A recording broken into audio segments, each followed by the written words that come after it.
Hashimoto's, detox pathways, genetics, nutritional genomics.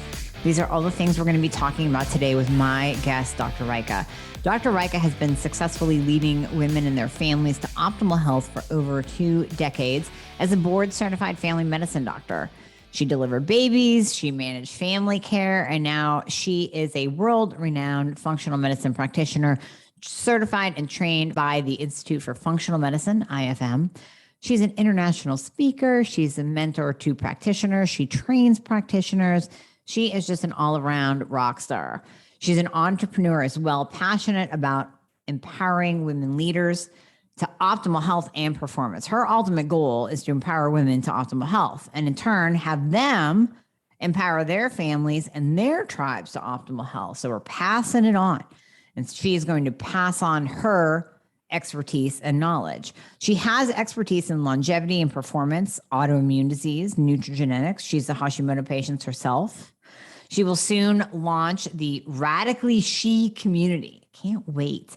That's going to be a peak performance and longevity community exclusively for women to help them recover from fatigue, brain fog, hormonal imbalances, weight gain, all of those things that you're dealing with to impact their lives, to truly improve and impact their lives. She sees patients at the clinic she founded, Simply Health Institute, which is outside of Chicago, Illinois. Please enjoy this episode and take some notes. So this is going to be a game changer for you, and you can probably hear the excitement in my voice.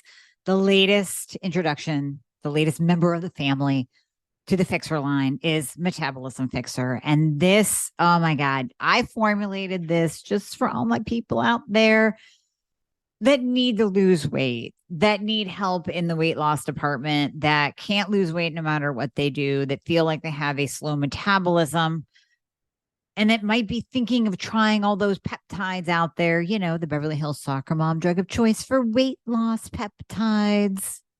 Or even if you're on them already and you're like, man, these are really expensive and I'm still not losing weight, add in Metabolism Fixer. Here's what I did. I took the power of T2, which increases your basal metabolic rate while you are sitting there watching Netflix. You're burning fat while you're watching Netflix. I combined it with a very unique patented ingredient called Suppressa.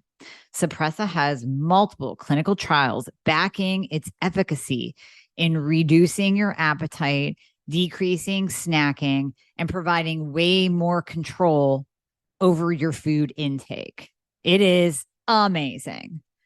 We also see improved emotional well-being, just decreased food cravings all around, reduced hunger, and weight management.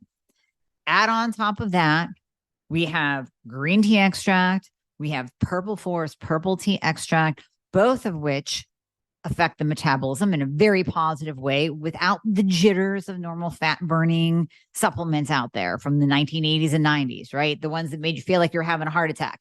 You will not have that in any of my supplements, Thyroid Fixer or Metabolism Fixer. But Metabolism Fixer, ooh, yeah, we kicked it up a notch.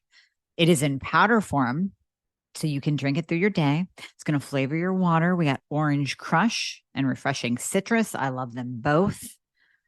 It is going to keep you under control all day long. So you throw a couple scoops in your water bottle in the morning, throw a scoop or two in your water bottle throughout the day. You will have fat burning and appetite control the entire day for what? An eighth of a price of the peptides? Oh my God, you can't go wrong. So grab some Metabolism Fixer today. Please let me know how you do on it. I am super excited for you. Super excited. Dr. Rajka, thank you so much for being on. I've been looking forward to that. I mean, we've been friends forever. So I've been looking forward to having you actually on the podcast forever as well and gracing us with your knowledge. So thank you so much. Thank you, Dr. Amy, for letting me be on the show. I just love that we're both passionate about spreading the message, you know, both of us having had Hashimoto's, which I'm sure we're going to get into, but it's just such an honor to be here. Thank you again. Absolutely. And yeah, how about I didn't even know you had Hashimoto's until we started chatting more in depth about your health. So tell me your story of, because most of my listeners are Hashimoto patients. So they want to hear your story of how you found out about it. What were your symptoms? And then what was your journey like? Yeah. So, in hindsight, I would have said I felt good until I didn't. And, that's true for all of us. And I think the tipping point was kind of going from medical school to residency right around there. And I was just always fatigued, like super, super fatigued. And in fact, there was this running joke that how quickly would I fall asleep at an outing? And so, I mean, I felt terrible, but I thought, oh, everyone feels terrible. We're all residents. We're all working 80 to $100 a week. Shouldn't this be normal? And I started to suspect because we could get our labs drawn like as often as we wanted as residents. So I was tracking my TSH and it was always 3 to 5, but just below that upper limits and normal. And I suspected this. And the reason I want to share this is that, I was afraid to go to the doctor because we were conditioned as allopathic doctors to do the workup. 99% of the time, the blood work was normal. I'm sure all your listeners have heard this. Right. And then if it was normal, to suggest that perhaps they were depressed and wouldn't they like to try a little Prozac? Yeah. I know. And I was sadly, I didn't have enough in my toolbox then. And I would not go see a regular doctor because I thought they're just going to label me depressed. So I was afraid. So if anyone in your listener that's listening today is afraid, you're not alone. So that's why we're here. That's why Dr. Amy has her podcast out to support you and say, don't be afraid, just find the right practitioner. And so a couple of years into private practice, so the joke is I was able to stay awake long enough to have more than one date with the gentleman who then became my husband. But, he would sit in bed and read the newspaper. After 8 hours of sleep, he'd bounce out of bed. And after residency, I slept day and night for at least 3 months. So it wasn't just the probably thyroid, then it was the adrenals. And I would look over at him like, who is this guy who's keeping me awake when I want to be sleeping? And I would need 10 hours of sleep. And so I found a physician who was just a little bit more thought outside of the box. He treated one of my patients who had the same symptoms and the same labs I did. And he diagnosed her. And I was just really, really lucky at the time. He did an old time test. This would have been back in 1999 or 2000. So that's how long I've had the diagnosis. And it was a TRH stim test. So a stress test for your thyroid. My thyroid flunked. My TPO antibody was about 250. And he looked at me and said, you've had this for 10 years. Mm-hmm. So here I was, I felt bad. I was afraid to go to the doctor and everyone labeled me as lazy because I just slept all the time. And I even fell asleep. I'm from Cleveland, where it's the home to the Rock and Roll Hall of Fame. Yep. A big rocker. I grew up listening to hard rock, love it. And so I got invited to go to the concert and I fell asleep during that concert. So oh my God, it's loud music. I was just exhausted. So he put me on meds and he told me two things. He said, everyone responds differently. And he was very out of the box in that he gave me combo T3, T4, which I loved. And I already felt like I was happy. I was even happier. And that need for sleep. So not only recovered my fatigue, but my sleep went from 10 to 8 hours. I no longer needed that. And when my husband saw that, he was like, wow, I'm so sorry, honey. I just thought, that you were being lazy. I said, I know, everyone and their brother. Right. And so that was the journey into being hypothyroid. But so whatever triggered that is likely to trigger so much more. And then it led to a plethora of things. So the journey was really feeling bad, being labeled inappropriately, having that fear to be seen by a doc because I'm going to be told I'm depressed. And I never, ever really felt depressed. And like I said, with the meds for me, it made me feel very, very just even happier yet again. So if that was possible. Absolutely. Yeah. Instead of using the Band-Aid antidepressant medications. Yeah. Yeah. Yeah.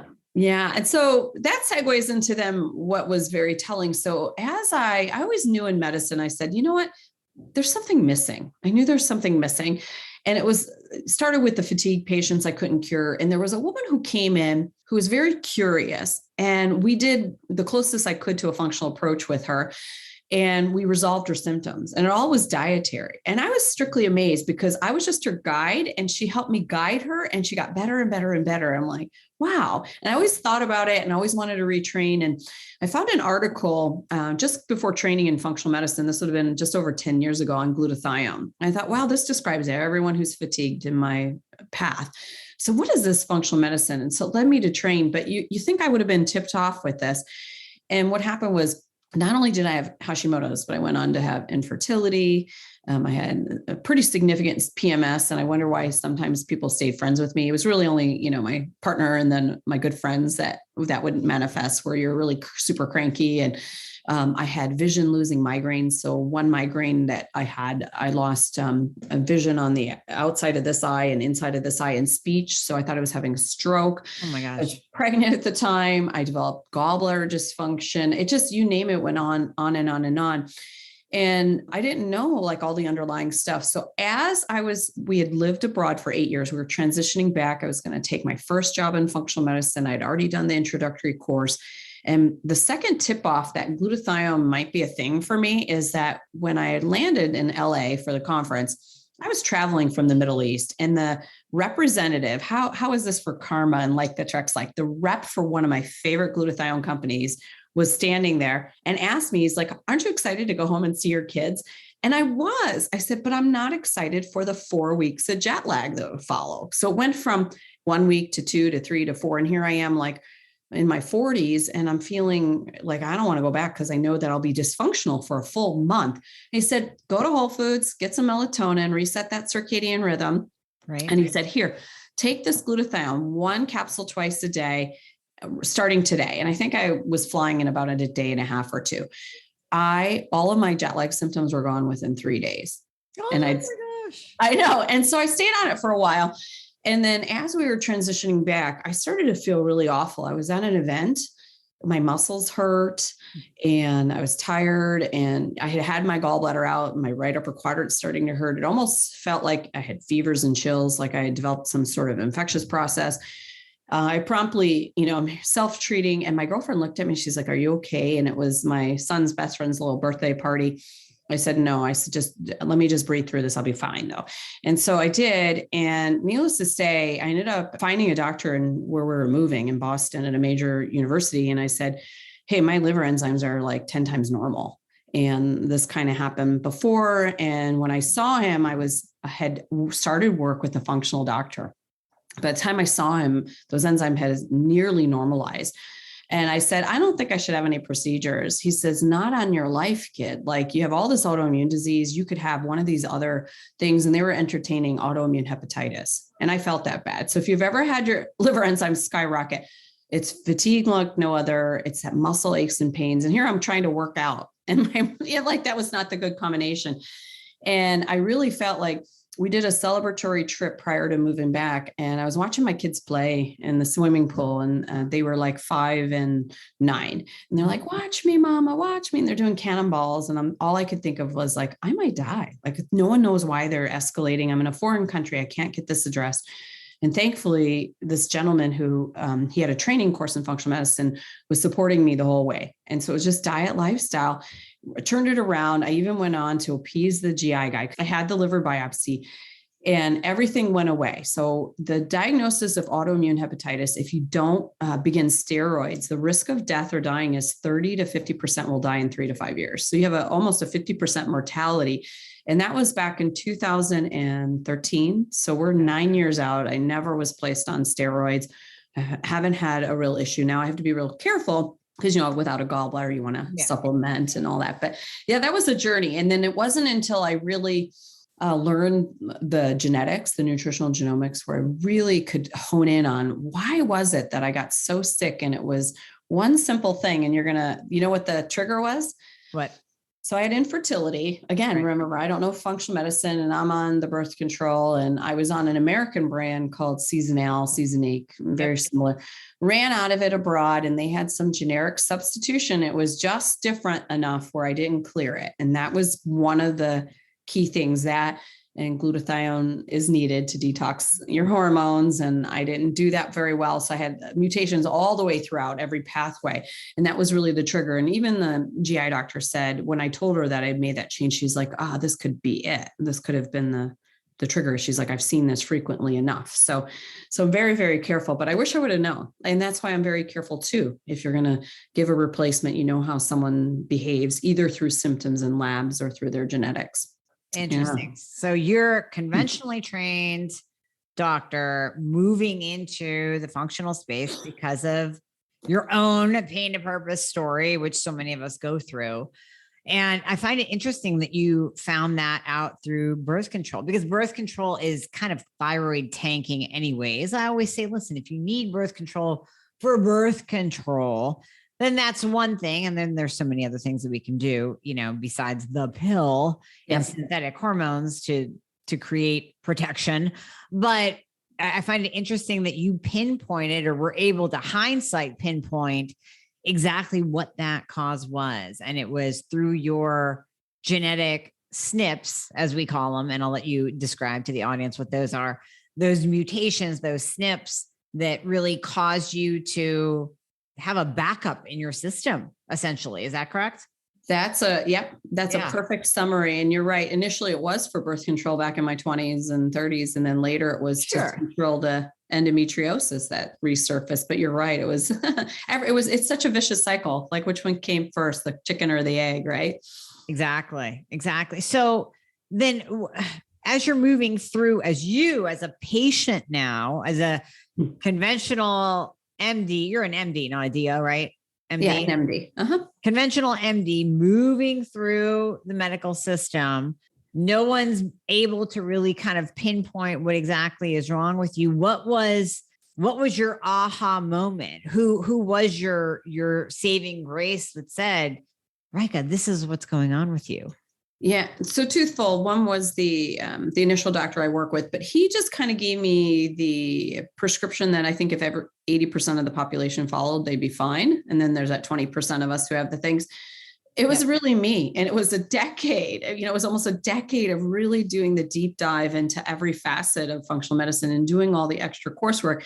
And I joke, I'm like, stick with me, kid. Like, you don't need to spend $150,000 in 10 years to determine what you need for your body. Like, I'll help you out. And because I found it. So it was really doing that deep dive. And when I finally ran my own genetics, so here I am, like, I think it was like 3 or 4 years into doing genetics, I finally run my report. And again, like, because you shouldn't be your own doctor is the tipping point. You should have someone. And I just talked to another practitioner through, my energy's tanked. And we went through it all. And it was clear there's imbalances, but there's a little bit of resistance. And I think there was a team of us that were coaching her. And I think with the team saying, hey, you shouldn't be your own doctor, especially when you start to feel unwell. So we all need docs. We do. We all need guides. Yeah. You can't think for yourself. Absolutely. Yeah. Guides, I should say. Yeah, definitely. Yeah. No, we all need guides, no matter what you're doing, whether it's learning a new skill or doing a new lifestyle change or figuring out your health. You need that guide. Don't try to think for yourself. So with your Hashimoto's, what do you think, what's the one thing that you believe gets missed when it comes to your own Hashimoto journey or when you see other patients with it? Yeah. So I think the thing people don't, so whether it's conventional totally misses the mark from diagnosing it to treating it to everything. And they wait just now, though, they did say for pregnant women, they've acknowledged that their doses need to go up in pregnancy. And there's a determination of how to increase the dose. Before it was just check it every trimester. And now the latest recommendation, but from a functional standpoint, they'll look for the triggers, but if you don't do that deep dive, and I think don't want to say perhaps if you just know the surface knowledge and don't know the deep dive, I think it's really the way the toxins you're exposed to and the way you detoxify. And what I like to call it is the impact of something called oxidative stress. And what that fancy term means is, think of when we cut an apple open and it turns brown when it's exposed to oxygen. So that apple's breaking down when it turns brown.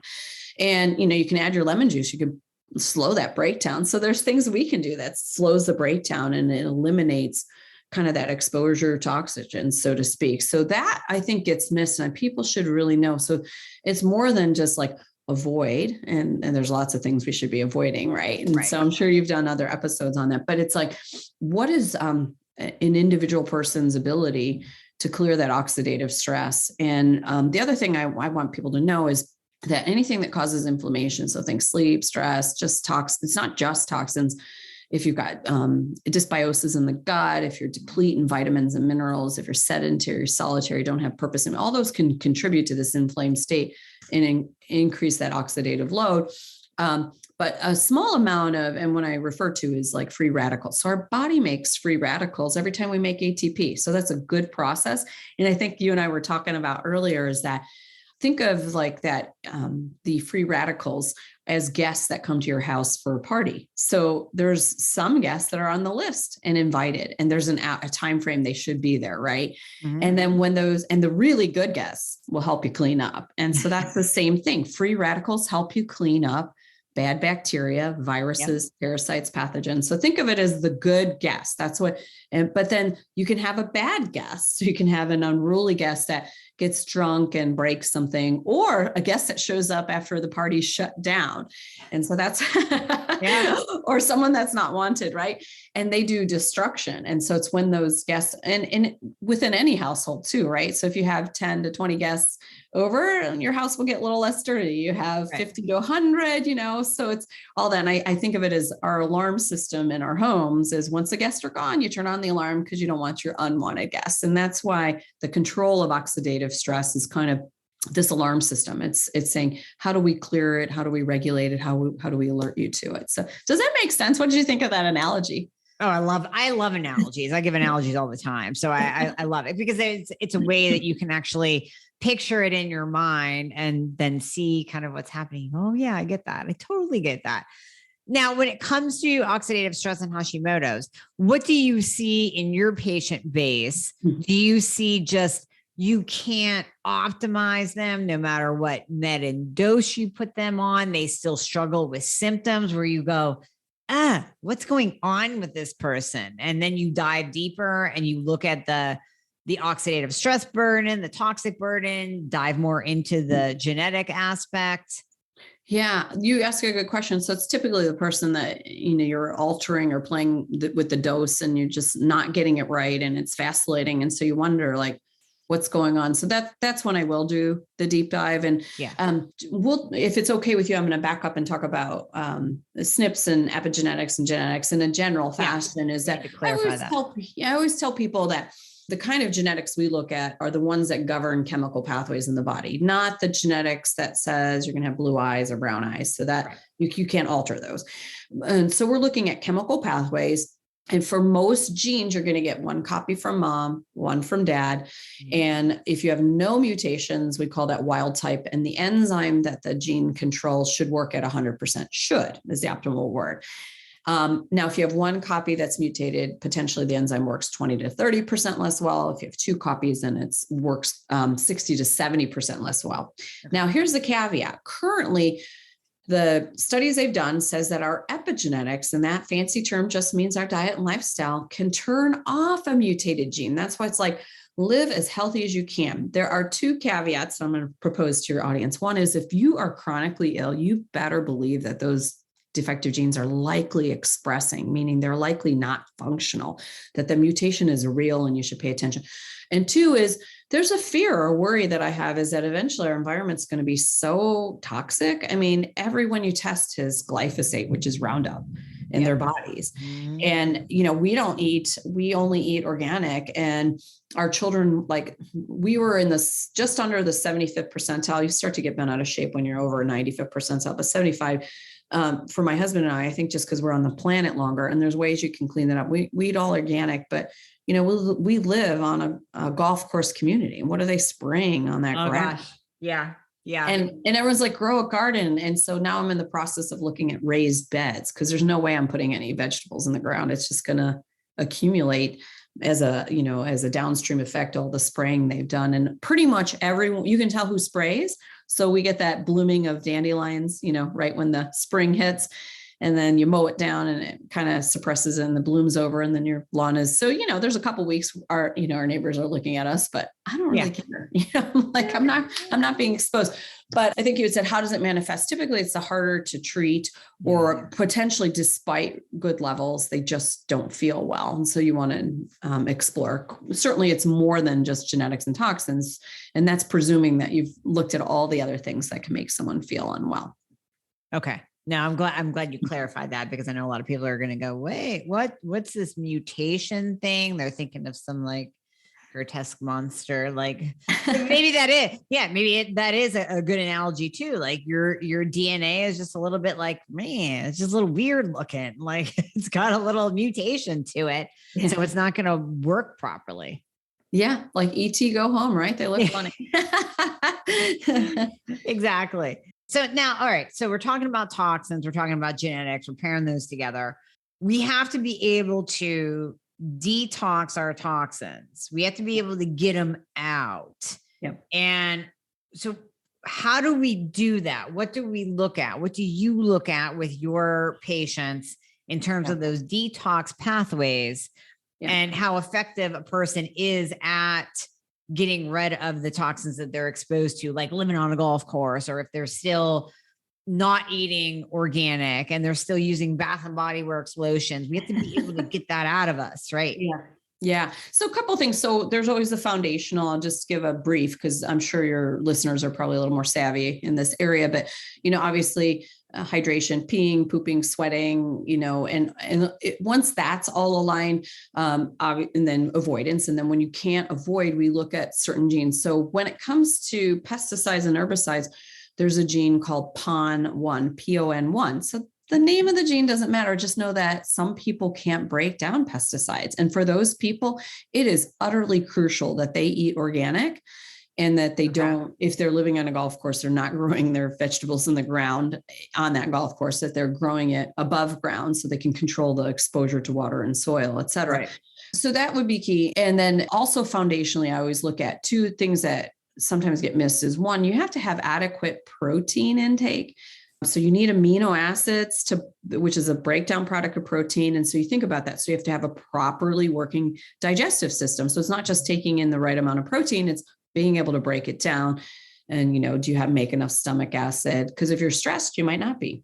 If you have dysbiosis, you might not be. That means an overgrowth of bacteria or other bugs or pathogens, we call.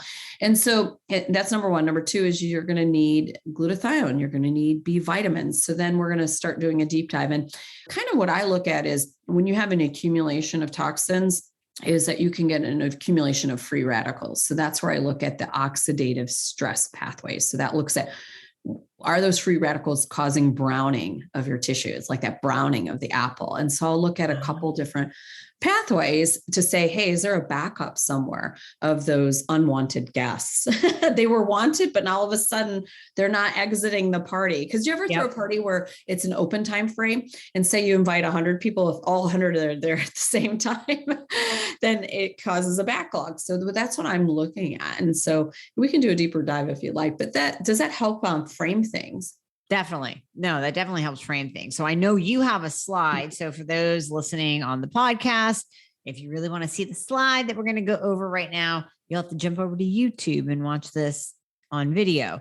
But Dr. Rajka, can you pull up the slide that you showed me earlier? Because I think that's really helpful for people to look at. And then we'll walk through it verbally. So if they are listening on a podcast, they can still understand it. I told Dr. Rajka, I've been hearing about superoxide dismutase, SOD, for decades. My mentor got deep into it, and I never really dove into that area of detox pathways just because it was way over my head back in my 20s. And I just never followed the path to learn more about it. So I'm so happy that you're doing this today because this helps me understand the SOD pathway a little bit better. And the way that you explain it is just beautiful. So if you can see Dr. Rajka's slide, she's going to get into, take us through this. Okay. So, and I do want to give a special shout out. There was we all have mentors that allow me to use this slide. He did not want me to reference him, so I won't, because that's why there's no reference, but he graciously gave it and is someone I've learned from. And I think partly because, if you take it out of context, it's a liability, but SOD stands for superoxide dismutase. And what I want to bring attention to is right here, there's a green box, and that green box is for the superoxide free radicals. So superoxide, remember I said there are It's one of the top free radicals. A small amount is like that wanted party gas that helps you clean up and kills off any bad invaders. Just think like cleans your plate so you don't get sick from dirty plates that aren't washed properly. So small amount is wanted, but then you also want to be constantly clearing it. And the way you clear it is through the enzyme superoxide dismutase, which is abbreviated SOD.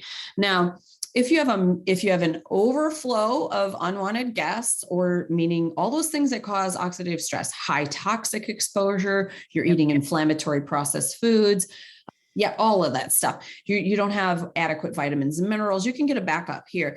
But let's go on to SOD, because you had so kindly said, hey, I want to understand this. And we had gone through this. So SOD will help break down that free radical, the superoxide radical.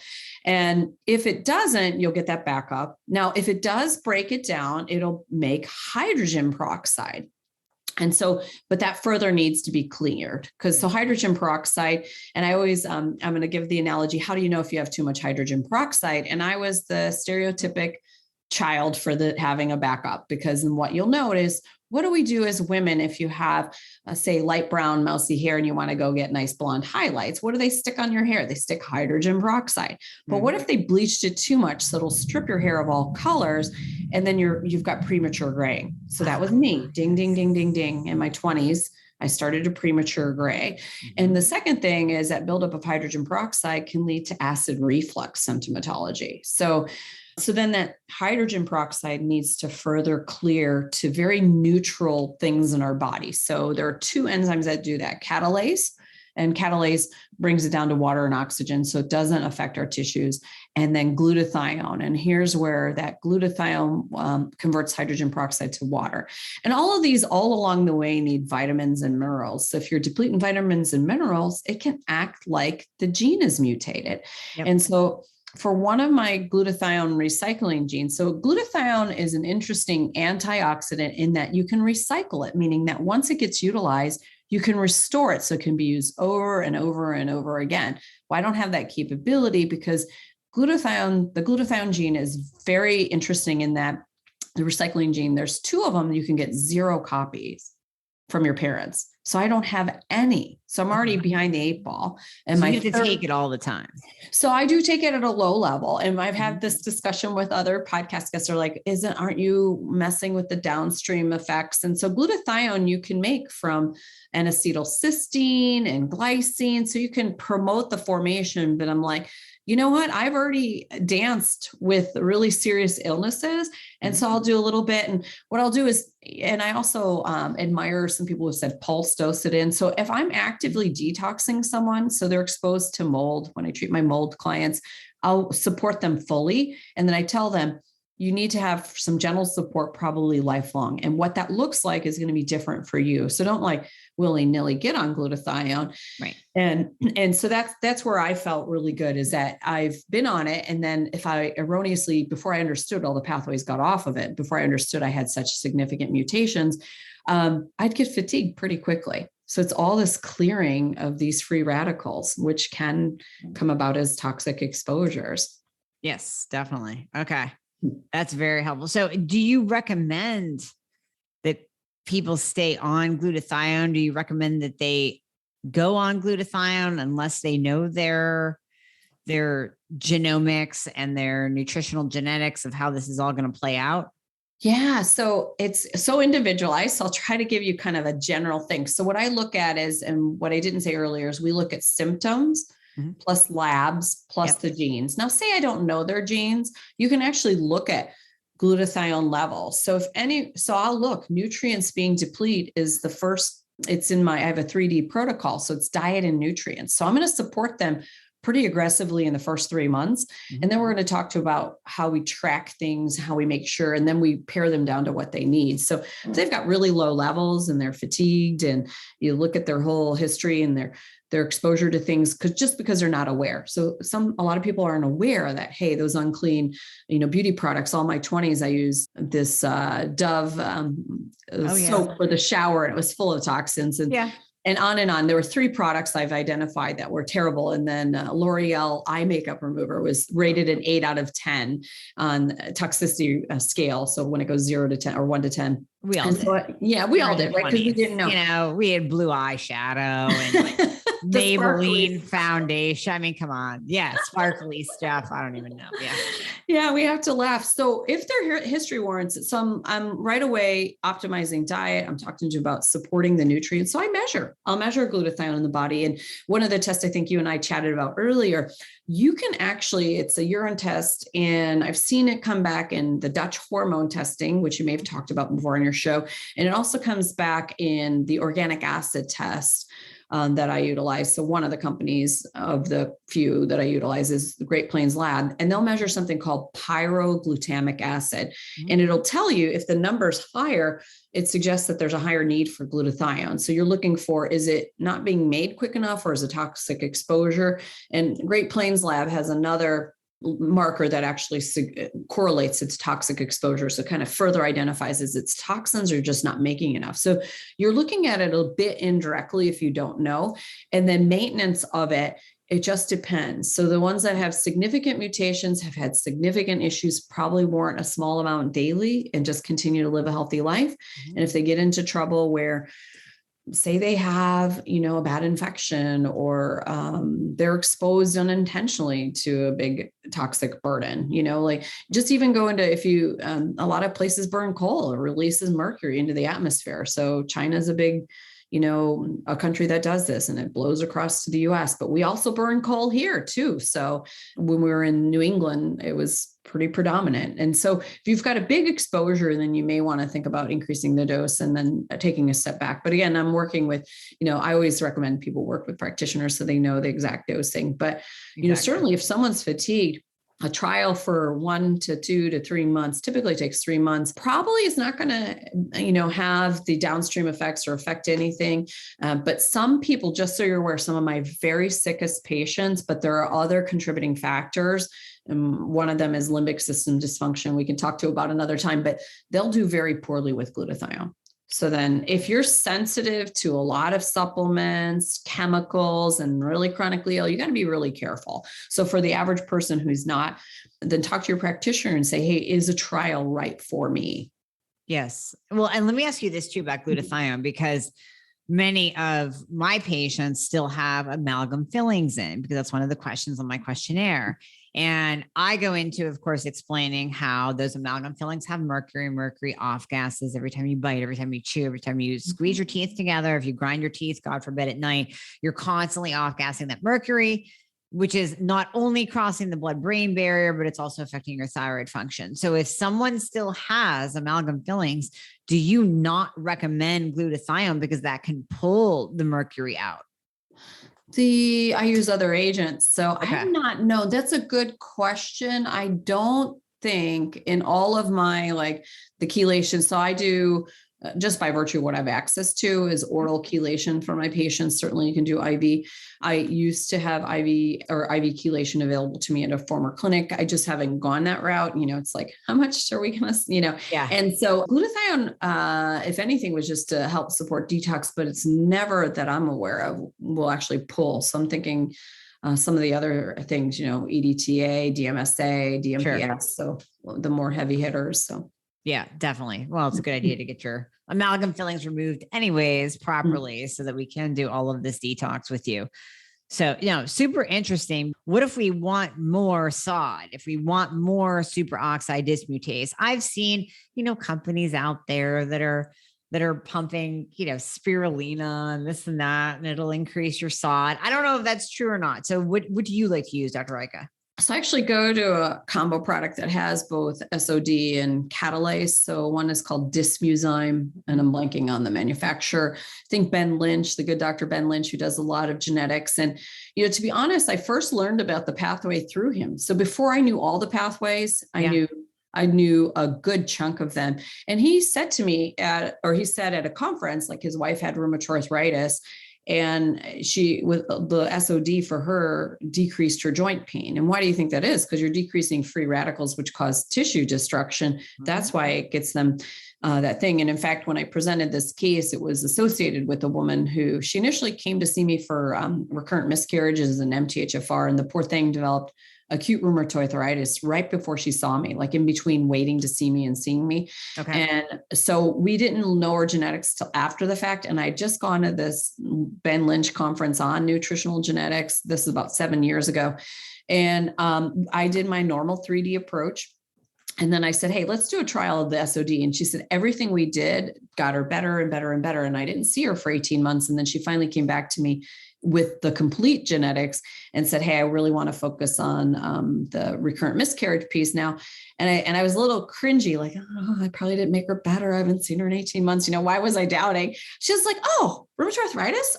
I feel like I never had it. It was so funny.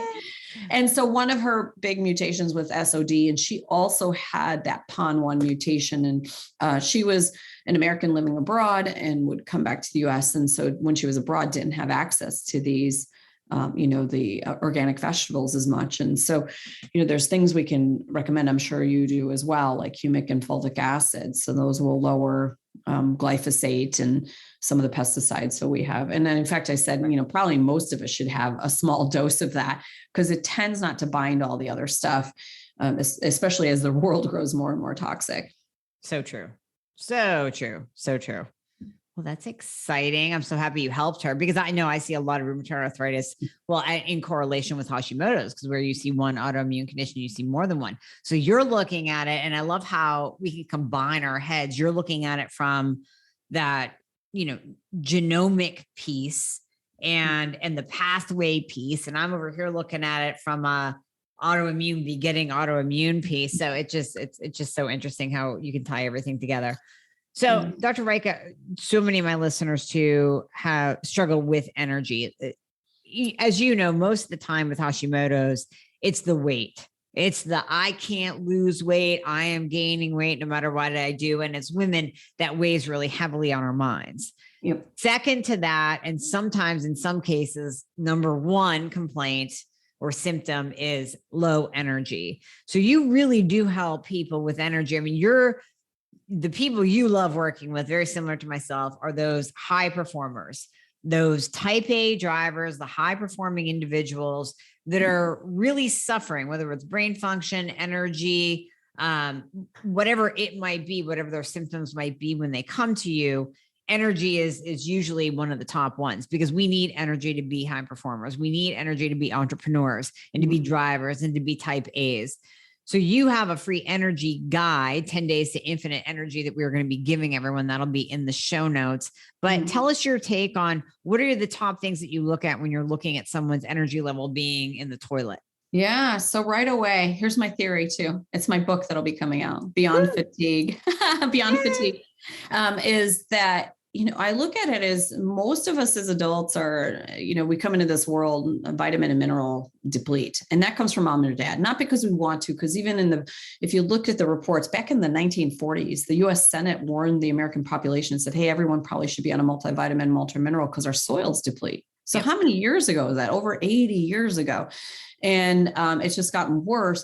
And so the variety of depletions varies. And I'll tell you, I've seen everything from, I had a 90-year-old who did really, really well until he developed bladder cancer. And what do you think that is? And I'll tell you if you can't guess off the top of your head. Developed bladder cancer. God, I don't know. Bladder. He wasn't filtering his water. And no kidding. Something as simple as that. Yeah. Oh my God. And he'll love that he's being referenced. I have a hashtag, be like Frank. So Frank was 90 when I measured his vitamin and mineral status. He was this nice Italian guy that grew all his own food. He ate straight from the garden. He ate mostly vegetable, a little bit protein. So he had 1 or 2 vitamin and mineral deficiencies at the age of almost 90. He did everything right. So that's why it took until 90. Thankfully, it was a self-contained cancer. He came to see me because I treated his daughter. She knew I could recover him. So about a month later, we got his energy and everything. So he, when you're 90, you're exposed to the general anesthesia, just the insult to the body, not moving, et cetera. And so I say everyone should be like Frank. So you have him, and then I have my anywhere from 10 up, I'd say from 10 to say 30, and they're depleted in 10 to 15 vitamins or minerals. Mm-hmm. And so this starts with vitamin and mineral deficiency. So you can't make the cellular energy. You add in stress. So who doesn't have stress, especially our go-getters, the ones that are the type A's. Stress depletes magnesium and B vitamins like no other. And then the third thing that happens is you've got this toxic exposure, and our mitochondrial DNA is not encapsulated in histones, and it comes from mom. And I joke and I tell people, blame your mom if you're tired. It's all on her. But then the toxins come in. So you have vitamin deplete, stress chews through vitamins, toxins take out our mitochondria, you make energyless well. And so it's like this vicious cycle. So I look at it real carefully, and I determine if there's one. I always say hit their pain points. So I will do some, I have a pretty extensive panel, and I know you do too. And our intakes are very similar. So that's delightful to know that we're asking some of these same questions to identify where are their biggest areas. And I peel it away, where's that big area? And, I've even crafted, there is a weight loss program that works. But you also have to, that I've crafted, that takes about 20 pounds off people in 6 to 8 weeks.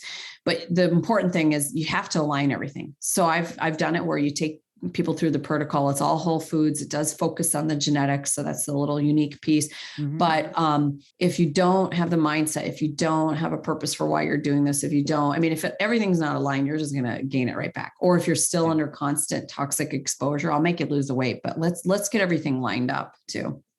Beautiful. I love it. I love it. So, now that people have heard you speak, where can they find you? Because I'm sure a lot of them are thinking like, I want to do my genetics. I want to know what these pathways are doing so I can do the right things. And let me add, save money on supplements, because when you figure out what you exactly need with Dr. Rajka, then you're not going out and buying 10 million supplements because you heard them on Dr. Oz or read them on a Facebook group forum or whatever. And you're just throwing everything at yourself, hoping to get better, when in reality, you might have an effed up pathway that isn't even allowing that supplement to work. So sorry, I digressed. How can they find you? Yeah. So my website, the drrajka.com, DRRAJ as in Jack, KA.com. So we have an energy quiz there, kind of get you going if you want to see where you're at with level of exposure. And so on the back end, we did take that into effect. I love to provide free resources. So we do work with people one-on-one. We have a group program. Soon I'm launching a community, which will be super fun to so we want to be able to support people at all levels, from, hey, I need a little bit of help, to no, I need maximal help.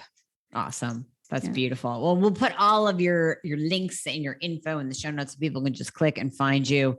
But this has been great because I've learned a lot. I know my audience has learned a lot, and it's kind of opened up their eyes and their brains to a little bit more than just the surface. It's very easy to look at the surface stuff, and the surface stuff I would include, thyroid and hormones and insulin. And we look at the surface stuff. And then when we fix this, let's go deeper. Now let's really stir the pot and find out, especially with you tough cases, let's find out what is going on. Yep, absolutely. That was a great summary. Thanks, Dr. Rajka. Thank you so much for bringing your knowledge to my audience. I appreciate it so much. You're doing amazing, amazing work. I can't wait for your book to come out. We'll have you back on when it does come out. And thank you so much. And I look forward to having you back on. Yeah, thanks again, Dr. Amy. It was a pleasure.